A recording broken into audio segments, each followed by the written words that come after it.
There are stories that feel strange to even turn into a video. Not because they're too violent, but because your mind resists accepting that all of this actually happened. I sit there, going through case files again and again, old news reports, official summaries, court documents, statements from investigators. And every time I catch myself thinking, wait, this was real? The story feels surreal at first, almost unreal. But the most disturbing part is that nothing contradicts anything else. The facts line up perfectly. Police reports match court records. Witness accounts align with news coverage. Everything told by local residents is confirmed elsewhere. This is not a story someone invented. It wasn't written as a script. It had to be assembled piece by piece from interviews, reports, investigation comments, and eyewitness accounts. Some details are officially confirmed. Others exist only through those who were there. And in a small village like this, there were many who were there. Yes, it sounds disturbing. Yes, it feels unsettling.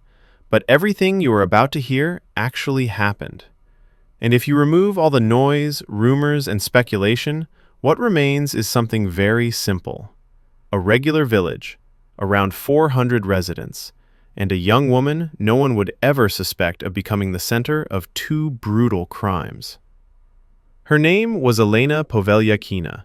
She was 21 years old, a student, blue eyes, calm appearance, even, some would say, kind-looking. Looking at her, you would never think she was capable of extreme violence. But to understand how this became possible, we need to go back to the very beginning, to the family she grew up in. Elena was born in 1998 in the village of Mikhailovka. Her father, Pyotr Povelyakin, was a farmer, a man known for his harsh temper and explosive personality. In the village, people tried not to argue with him. He could lash out, he could insult, he could use force. His reputation was simple, a man who got what he wanted through intimidation. Elena's mother was the opposite, quiet, soft-spoken, patient. She endured what was happening at home for years, until one day she simply left. Or, more accurately, she fled. Elena was only 14. No one remembers the exact date, late summer or early fall, but everyone remembers how sudden it was. She packed her things and disappeared while Pyotr was working in the fields. Neighbors later said this wasn't the first time. She had often hidden from him, run to neighbors' houses, spent nights wherever she could. Sometimes Pyotr would return, apologize, bring flowers, promise change, and she would come back. The cycle repeated for years, until the final time. That last evening followed the same pattern: arguments, shouting, and then silence. By morning, she was gone. Contact. She never returned to Mikhailovka. She never contacted anyone again, not even her children. Pyotr tried to find her at first. He searched a few times, then he gave up. Officially, they remained married. No divorce was ever filed. Most people believe she left because she feared for her life, and given Pyotr's history, that fear was not unfounded. After she left, the household consisted of 3 people: the father, Elena, and her older brother, Valery. And it was after this moment that people began to notice changes in Elena. During her school years, she managed to keep herself together, suppressed anger, sudden outbursts, larger than her, and she often won. People in the village described her character simply: blunt, explosive, intolerant of disagreement. She rarely chose words carefully. Her fists came faster. Sometimes, people noticed something unsettling in her behavior, something they described as almost madness. Yet her father was everything to her, the only person she trusted completely. After her mother left, Pyotr became her support system, her authority, her emotional anchor. He comforted her, taught her to take a hit, both physically and mentally, and praised her achievements. Elena idolized him. Any criticism directed at her father was taken as a personal attack. Defending him came instinctively and aggressively. After finishing school, Pyotr insisted that Elena leave the village. He wanted her to get an education, a profession, a future beyond Mikhailovka. Elena moved to Omsk and enrolled in an agricultural college. The goal was for her to become a veterinary assistant. She graduated, received her diploma in 2000. and by then, her father's health had deteriorated. Heart problems, weak legs. The farm was falling apart. Workers began stealing. Animals were neglected. Problems piled up. Every weekend, Elena returned home to deal with them. Eventually, she stayed for good.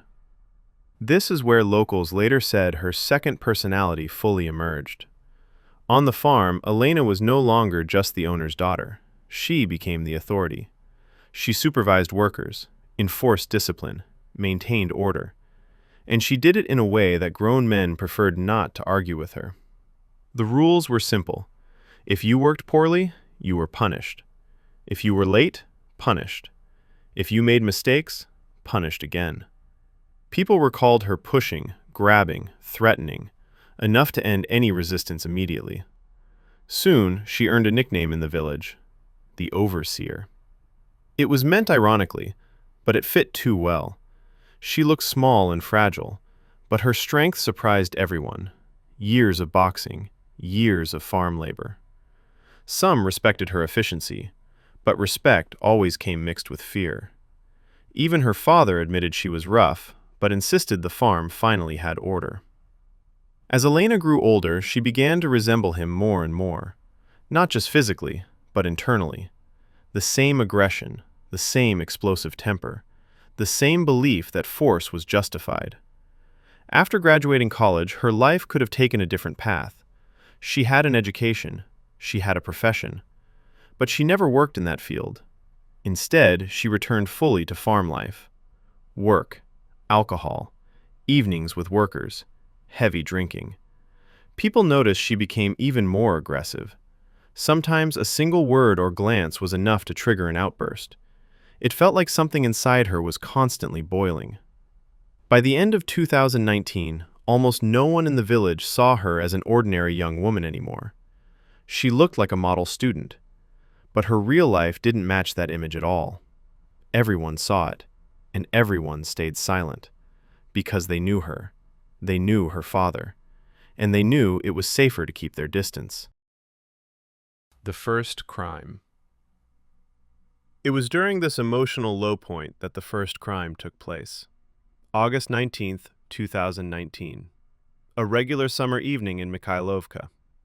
Near the Povelaykina house stood a small outbuilding, part shed, part bathhouse, converted into a place where people gathered after work.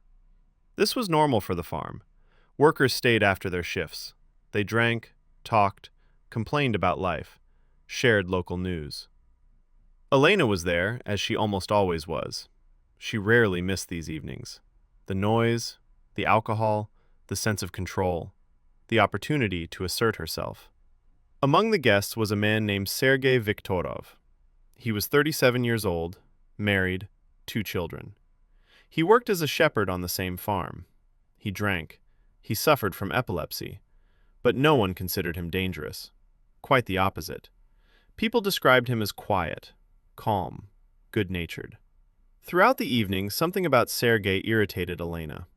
No one could later explain why. Maybe he said something wrong.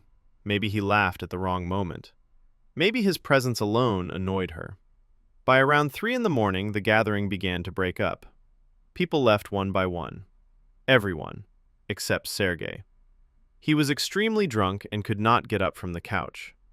And that was the moment when something inside Elena snapped. Later, she would explain it simply. He annoyed me all evening.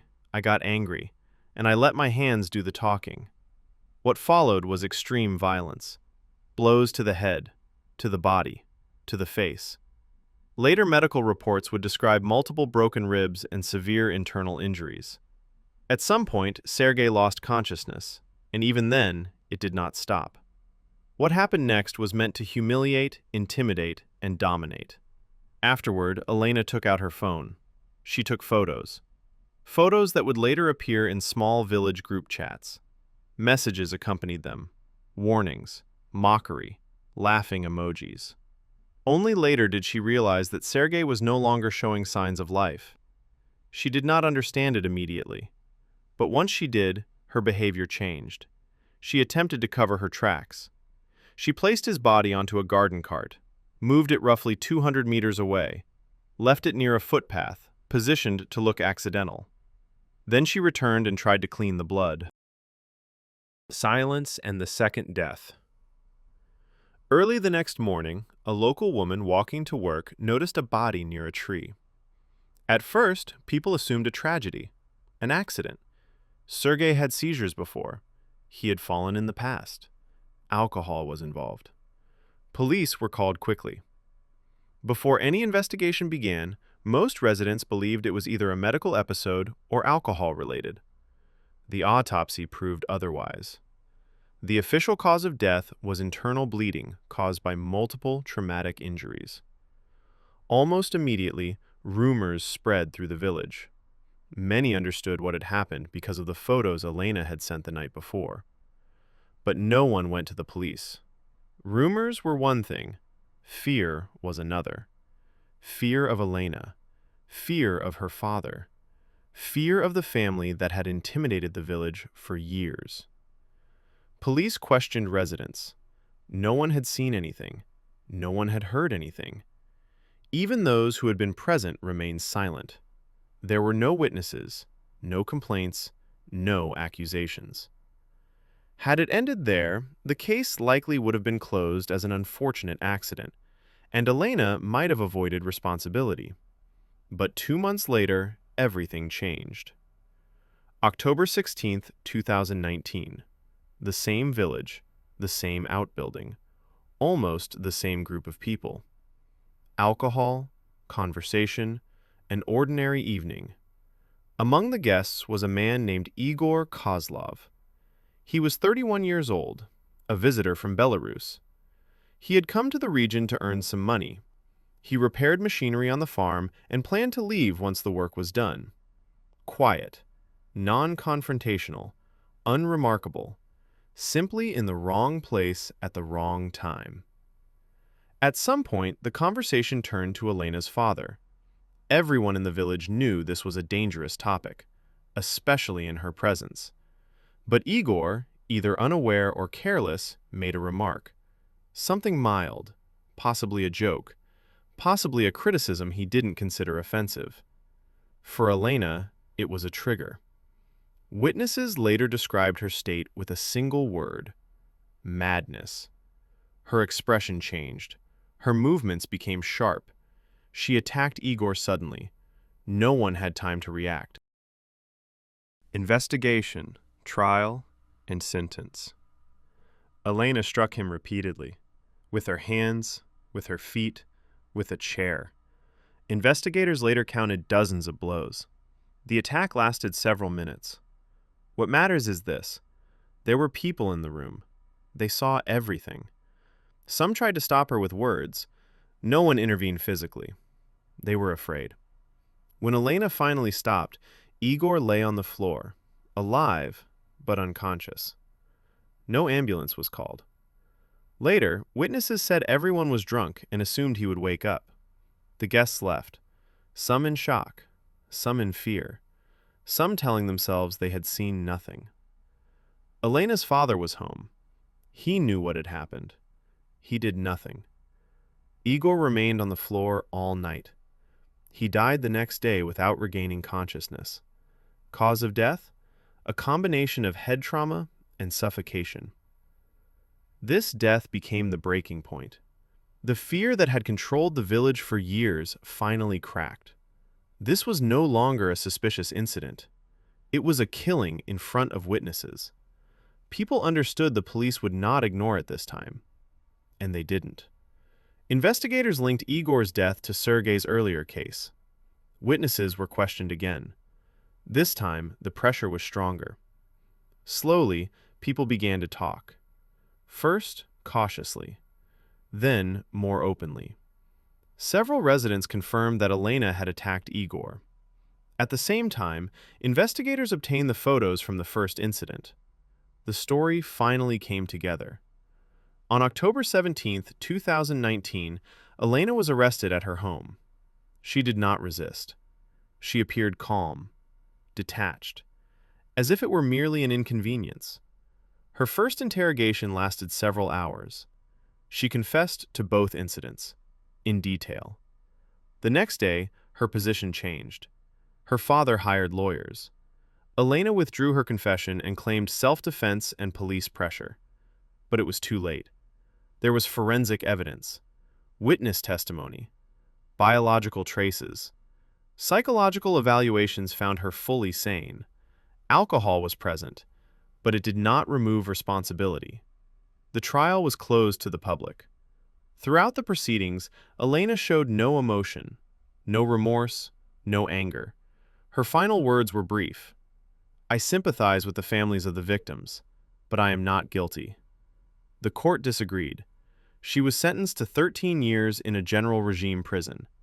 Today, she is serving her sentence, quietly. And when you look at this case as a whole, one thing becomes clear.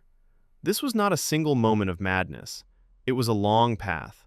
A path built from fear, silence, and unchecked violence, until a point of no return.